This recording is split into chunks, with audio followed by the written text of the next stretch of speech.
Welcome in everybody to Betting Pros. It's time to place your bets. It is me, Joey P, Joe Pisapia, and this is BP NFL. It's time to look ahead to the divisional round here with my good pal, the Undertaker, Andrew Erickson. And just a reminder, back by popular demand, we will be live again, Scott Bogman and myself, Saturday, 4:15 Eastern. Subscribe to the YouTube channel of Betting Pros. Ring the bell till it goes ding for notifications. That way you don't miss the live stream for in-game live betting. Texans Chiefs. Apparently we just do Texans games around here. That's what we do. But it was so much fun last week with all of you hanging out live here on the BP channel. We're going to do it again. So join us again Saturday. Chiefs, Texans, Bogman, Pisapia. What could go wrong? It's going to be a great time. We want you to be a part of it. Andrew Erickson. I don't know if you had any takeaways from last night's game before we move ahead, but the Sam Darnold experiment came to a very sad end. 14 wins, great season, pressurized games, too many sacks, maybe a hand injury on a helmet, but still at the end of the day, Sam Darnold and the Vikings are going home, and the Rams look like a very dangerous team right now, potentially, as they head into Philadelphia. Any final thoughts on the Vikings season and what you saw in the Rams last night? Well, the Vikings have not fared well after they faced the Lions. No team has fared. Again, the Honolulu flu still remains the thing we got to fade, and I wish I'd paid attention to it more. But I thought the Vikings. I wish I did too. The Vikings Vikings I didn't even think had a about shot. it that way. Yeah, it's unfortunate because you look at the teams that Darnold lost to this year, it was the Lions and Rams. Those are the two teams, and the biggest. Unfortunately, they were all primetime games, so that's where everybody saw it. I just feel bad for Sam Darnold, honestly. Right? 2 weeks ago he was in the MVP consideration. Whether that was right or wrong, clearly it seemed like that was probably the wrong take to have. But he was playing so well. This team won 14 games, and now he doesn't even know what team is even going to be back on the Vikings. And what Kevin O'Connell was talking about after the game, it seems like, well, maybe they get him at a better price now. Maybe there's a conspiracy to get him so he'd be cheaper. They told the offensive line not to block. I don't know. But it obviously is a very sour ending for a player that had had the best year of his NFL career. And it just ends on a very sour note for not just him, but the entire Vikings team that was really good. Yeah, it's very sad to watch a man squander away $20+ million potentially. Every sack, he just lost another. Yep, there's another $3 million. There's another three. There's another $4. Yeah, it was brutal. But great job by the Rams winning this football game too. Defense played terrific. They got after the quarterback. Matthew Stafford, in December and January as a Ram. Pretty good record and huge win under weird circumstances too. You got to give them all the credit, and Sean McVay too, having his team ready to play, and we're ready to play too as we look ahead to the divisional round. Let's start with that Houston Texans game. So Houston heard the noise last week and they responded in kind with a butt kicking of the Chargers, but is it good enough now to carry over for a second week? 8 is the number as we head to Kansas City, 41.5 of the total, plus 350 on the money line. So it's a tempting upset if you don't believe in the Chiefs, but I do. However, the Chiefs continue to be the team all year that didn't really blow anybody out. So I think 8 is a lot. I kind of want to be on the Texans side with the plus 8, Andrew Erickson, despite the fact the last couple weeks of the Chiefs season, we did see a little bit different offense. We saw Mahomes drop a 300. We saw Hollywood Brown back, Pacheco back the last few weeks. So maybe these pieces are starting to come together. Andy Reid, after time, is always the most dangerous man on the planet. But do you think 8 is too many? Are you where I am? Or you think Chiefs blowout? I think there's a game that is going to blow out this weekend, but I don't think it's this one. So I'm with you here with the Tex. I was afraid. I was like, man, Joey's been on these blowout spots, especially with the Ravens every single week. Yeah, where's Terrell? Oh, I can't wait for Thursday.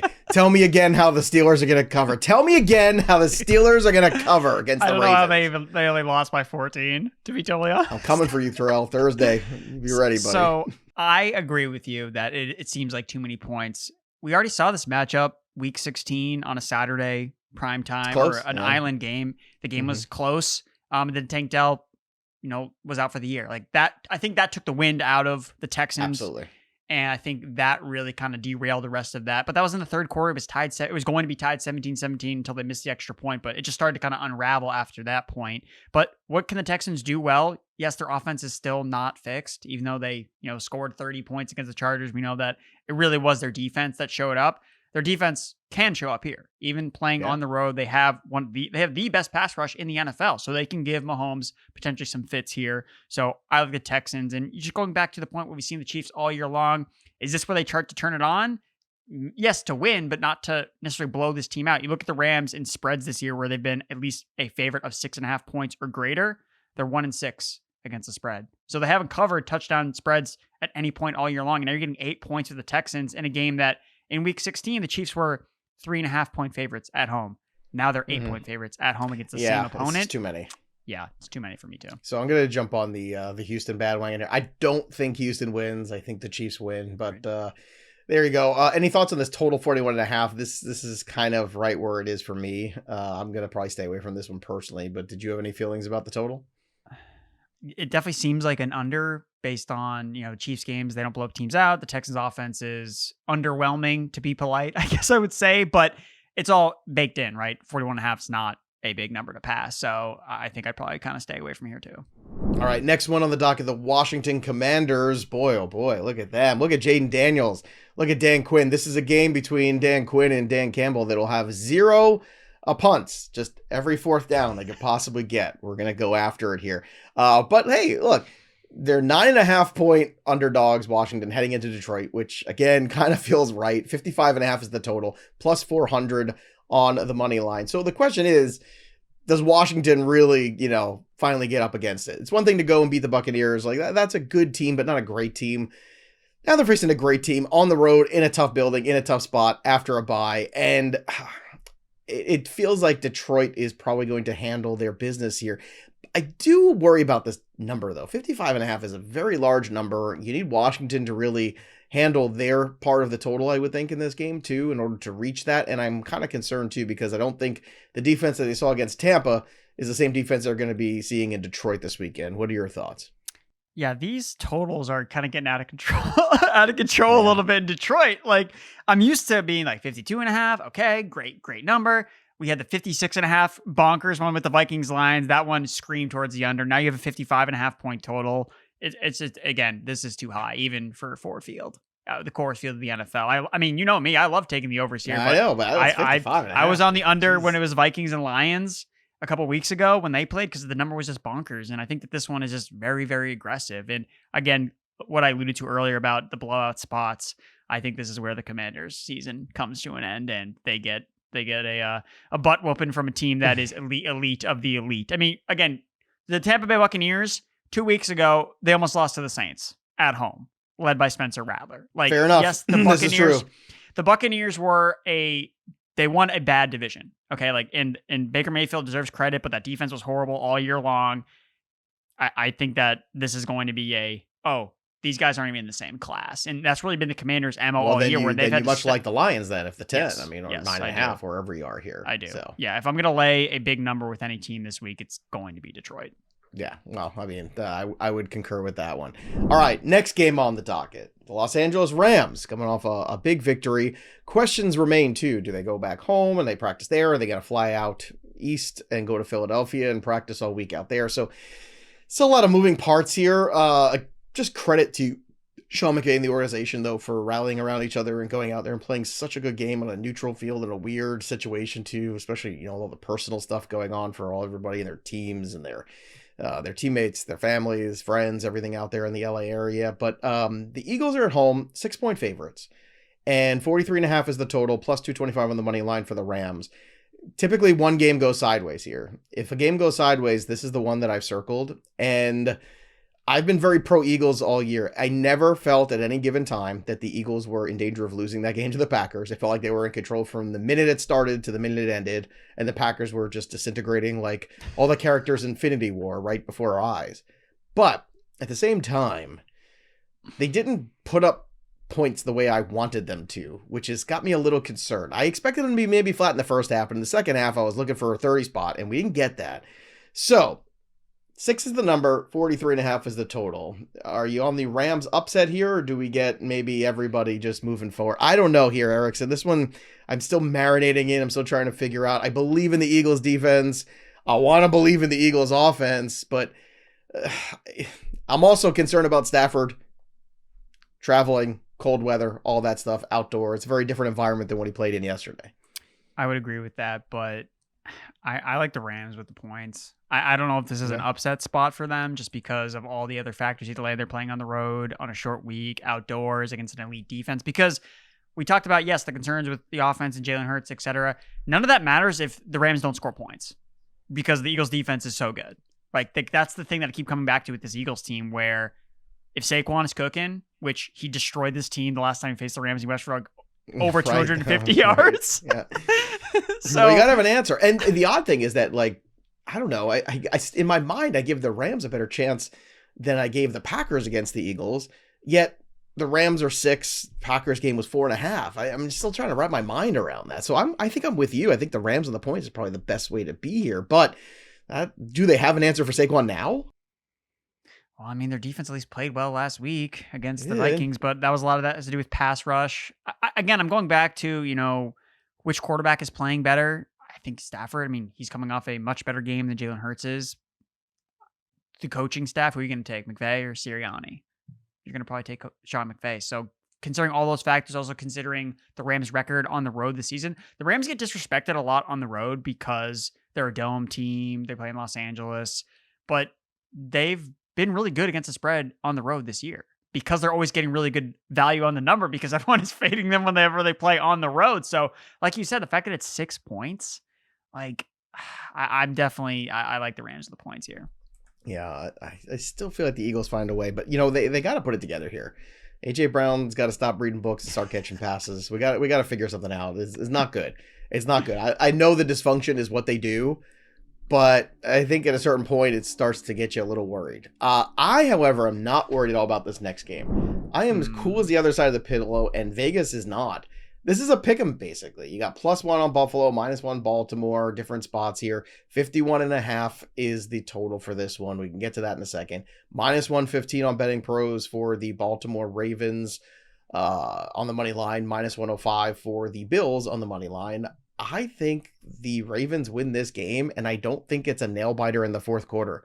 I'm very confident the Ravens are going to go in there against this Bills defense, which when the Bills face the Rams and the Lions and back-to-back weeks, they give up 90 points. 90, okay? Like, this is a big number.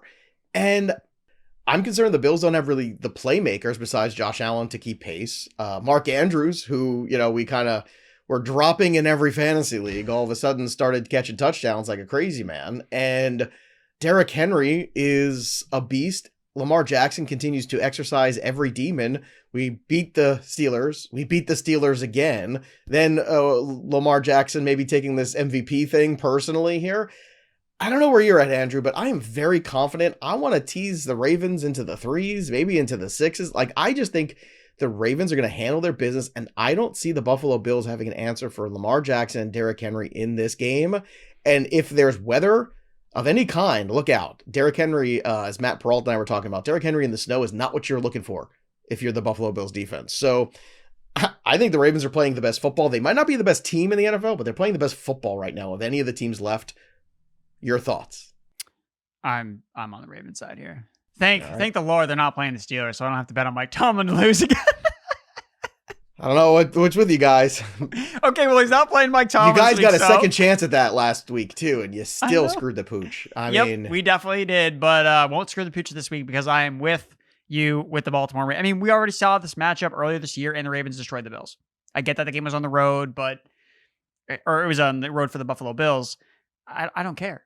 You have, what's the perfect formula for the Ravens to beat the Buffalo Bills on the road is run the ball, which is all they've been doing since they got Derrick Henry and Lamar Jackson. So the only way I could see this going in a weird way is if the Bills jump out to a massive lead and take the Ravens out of their element in terms of playing bully ball. And Monken is, hey, we got to throw the ball a little bit more. Zay Flowers is obviously still banged up. We don't know if he's going to play. So, but I just don't expect that because the Ravens defense has also been playing much better. Like, they've fixed everything by moving Kyle Hamilton out of that nickel backs into a traditional safety spot. Mm-hmm. So I like the Ravens here too. And that's why the Ravens. So you're saying they're a pick 'em, but it's Ravens are technically favored, right? Technically favored. I mean, they're -1. I think that's right, though. I think that's right that they should be favored. So I don't. I think it should be Ravens 2.5. Oh. and honestly, I don't know how anybody could watch the Ravens these last couple of weeks. And we can talk about the lesser opponents. We can talk about the Steelers offense being bad, the Giants being a bad football team, all that stuff. But at the same time, man, I'm watching the Buffalo Bills. Even last week that they opened it up in the second half, but that first half of that game was a little rough. I just think the Ravens are on fire right now, and Ravens Chiefs would be one hell of a AFC Championship game. That would certainly be one. I mean, and I hate to be very chalky here, that it seems like, oh, the favorites are going to win. Would it surprise me at all to see the Rams and Lions? No, it would. It would surprise me more to not see the Lions than it would surprise me to see anything else. But I'm looking at this right now, and if you look at the momentum and you watch what they did in asserting their dominance, they ran the ball 15 straight plays at one point in that game. 15. I had the under on Lamar's passing, and I was very happy. As you should be. Now, I do want to throw this important note. I just saw this came across the waiver as we were doing 1 minute ago here. You can't bet on Deontay Johnson this week to score a touchdown because he's officially been waived by the Texans. So how does that make you feel? That's now the third team that's let go of him in one season. Oh man, I wish I'd made Diami Brown my anytime touchdown bet, because I did write him up and he actually scored. So unfortunate for me for taking the wrong long shot on the show, but yeah, it's unfortunate. Deontay, but they're 2-0 with Deontay. Why'd they do that? So these were our first look at first takes. Tomorrow we're going, or should I say Wednesday, depending on when you're watching this, we're going to be live on the YouTube channel on Betting Pros, kind of talking this out further, taking your questions, maybe talking about some props and things we want to look at too. This week we'll also have the best bets show. We'll also have the props show on Friday. And don't forget, Saturday, join us, Scott Bogman, Joe Pisapia, live 4:15 Eastern, right here, in-game live, Texans, Chiefs. Where the Texans go, Scott Bogman and I follow. That's basically it. So Houston Boy and I are going to be hanging out there, and it's going to be a good time. We want you to join us. So ring the bell for notifications. Make sure you know. And don't forget to download the Betting Pros app as well. Start betting smarter, not harder. And take the 3 free days of premium when you do. Betting Pros tools, the best in the business. Use them. Use the line alerts tool for some of these lines this week. Just alone is a great tool to hop on the line that you want, because I think things are going to get a little wacky with some of these lines as more people start to put some more money in some places. So we'll watch that Eagles-Rams game. I want to watch this Ravens-Bills game too. And Erickson, if we stick with the theme, Josh Allen's the MVP. MVPs tend not to win Super Bowls. Doesn't seem to be what happens more often than not. Yeah, but didn't the market shift? And it's now... Got tighter. Yeah, because Lamar won the unanimous, whatever it is, all-pro quarterback, and not Josh Allen. And there's similar voters for the all-pro versus, or the AP all-pro. They voted Lamar, and a lot of those voters also vote for MVP. So now there's, maybe Lamar's actually going to win MVP, which, we'll see. Yeah, I don't know what's going to happen, but definitely back in the Ravens here. Sorry, Josh. Yeah. And shout out to Deontay Johnson. We'll see how many teams you can be on next year. So that's the look ahead. What do you think? Drop your comments below. Give us your picks. We want to hear from you. And Andrew Erickson and I will be talking about these games, I don't know, for the next 4 days straight, probably. So until actual kickoff. So make sure you join us for everything. Download the BP app. Sync your sportsbooks for free. That'll do it for us. But the story of the game goes on. For Andrew Erickson, I'm Joey P. We'll see you next time, kids.